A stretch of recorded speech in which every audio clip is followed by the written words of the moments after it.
The media greatly influences society. They inform people about what is happening. It permeates people's lives by creating their own criteria and opinions. In this way, the media moves the masses, creating different social movements. For over 60 years, the people of Ambazonia were deprived of such privileges. The privilege to enhance their own criteria and opinion. They have suffered cultural genocide for 6 long decades, but not in this age and not with Undaunted ABC Amba News on board. You must understand that wars are fought and won in the media. The speed of the revolution on Ambazonia's quest for freedom cannot be explained without highlighting the diligent use of the media. Franco-Cameroon colonizers, among other strategic moves, weaponized the media against Ambazonia for so long, and they continue to do so even today. The question would be, how much do the oppressed people of Ambazonia need to counter the media rage? Indeed, how much more is required to stop the genocide? The carnage in Ambazonia didn't start today. In 1961, 1972, 1984, 1992, Ambazonians were slaughtered in huge numbers and help was not forthcoming. Why? Because the oppressor was the piper in the media. The good news is we have what it takes to dictate the pace. Right now, ABC Amba TV is taking advantage of the wonders of multimedia aggressively to inform the misinformed and disinformed with Undaunted and other revolutionary programs bringing it to the news untold stories. Most importantly, to win the media war by taking ABC Amba TV into every multimedia platform. In a word, where the importance of storytelling can never be overemphasized, Ambazonians has to tell her own story, not the other way round. And like we say it always, Ambazonia must narrate her story accurately. We can do this together, you know, right? You are just a click away. Visit our website at www.abcambatv.com, and the steps are quite simple. With just a click on the website, you can become a club member with so many benefits. You can also make a one-time donation, advertise and showcase your goods and services at the marketplace on the website. That was easy, right? You're welcome on board. And thank you for opting for the winning team.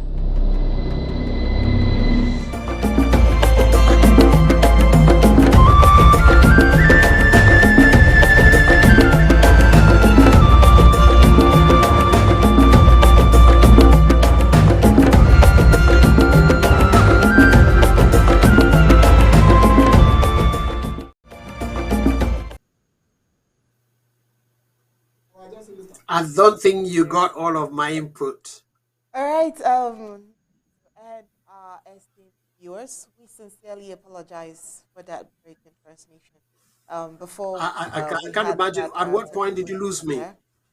Yes, you were talking about the refugees, but you know, the draft season is here.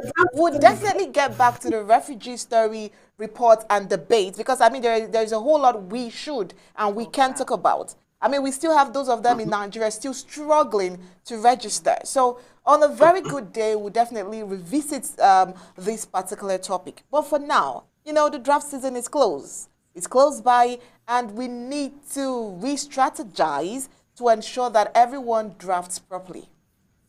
So tell us more. Absolutely. Yeah, absolutely. And thank you, if you can hear me, hopefully. Yeah, thank you. The thing is, meeting on Thursday. I'm not going to let the cat out of the bag here and encourage you viewers to attend that meeting. Your entire IG team, the president, Dr. Sako, sent out an audio inviting everyone.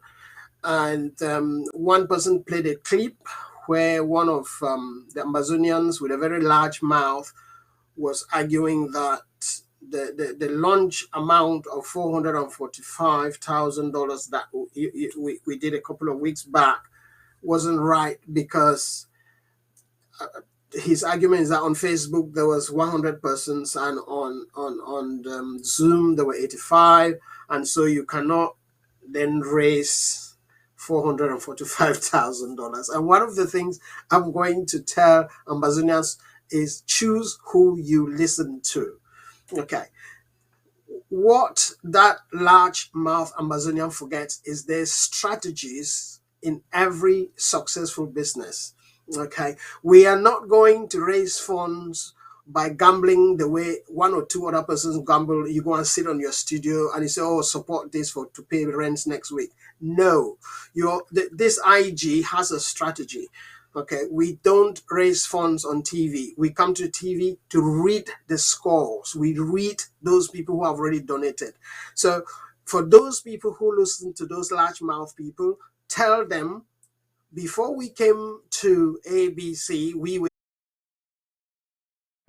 strategy to get this money, to get everybody. So we have spoken to all our stakeholders. They had made their donations, and then we came to ABC to read to read the scores.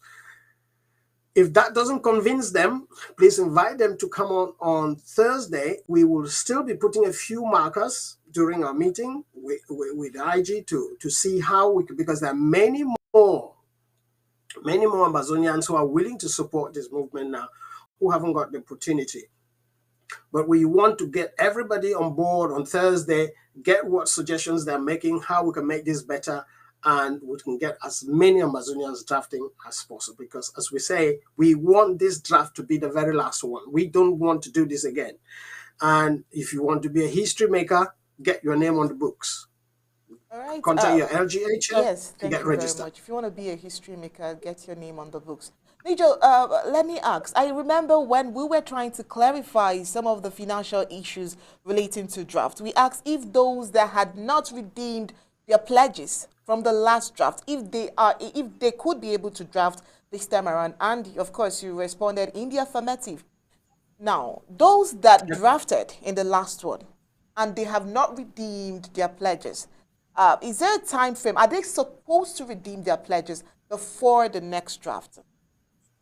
Or would you allow them to draft if they want to draft again, even without redeeming this very last draft we had a few weeks ago? I'm referring to the draft we had a few weeks ago.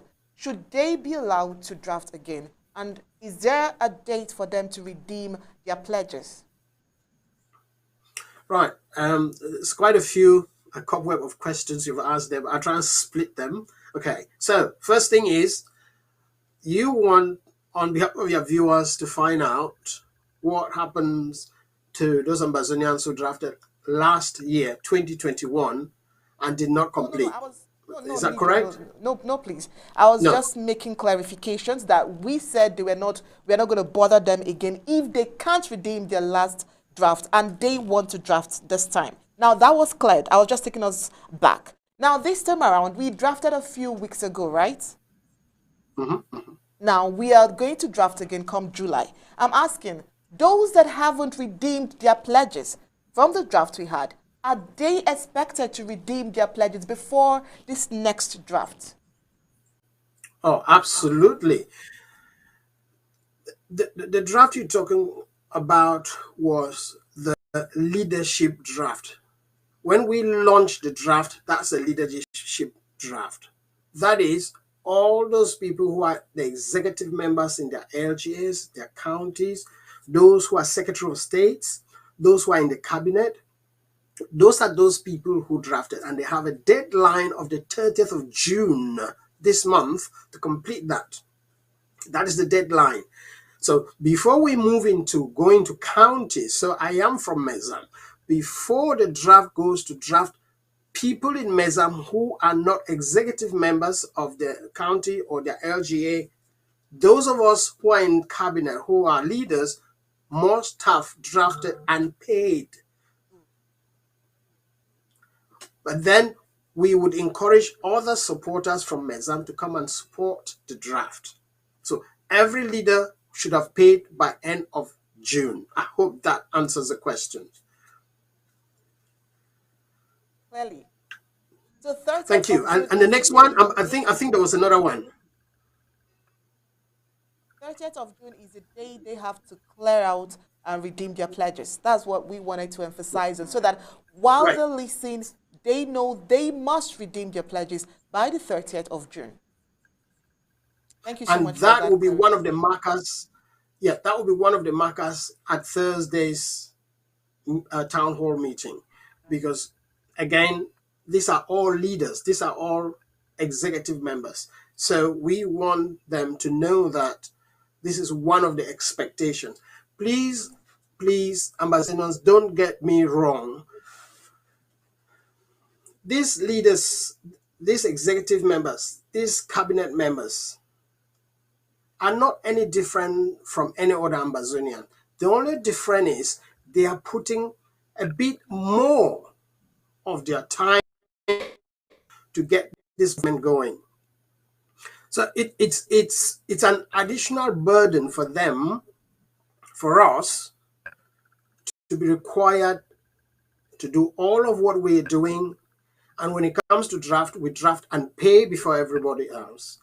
Okay, we understand all of this, and we just hope that Ambazonians appreciate that when we say we need these leaders and cabinet members to pay before this date, it doesn't in any way undermine the sacrifices that they are making.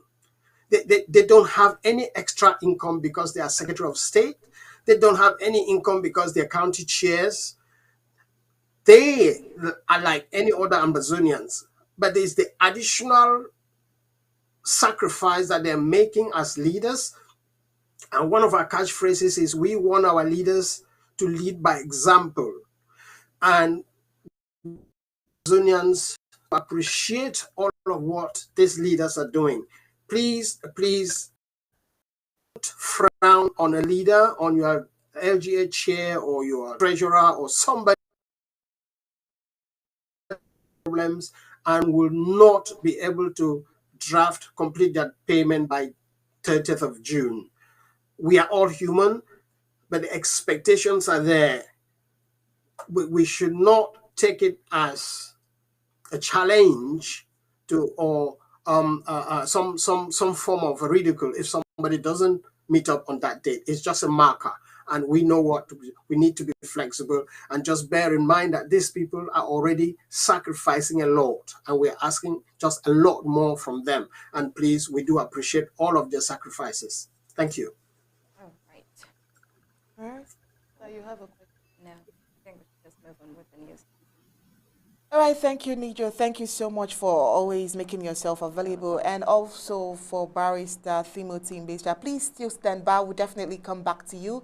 We'll continue with the news. U.S. should execute international warrants arrest against Ambazonia leaders, says Joshua Osi. Who is Joshua Osi? Joshua Osi is the Member of Parliament and First National Vice President of the SDF party.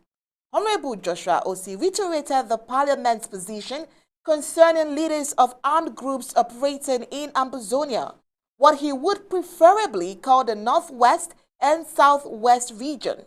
Honorable Osi was part of a group of parliamentarians who responded to a U.S. Senate resolution calling on both parties to have meaningful dialogue that will end the armed conflict in Anglophone regions. The United States must implement the international arrest warrant issued by the state of Cameroon to put the financiers of Ambazonia terrorism out of harm's way.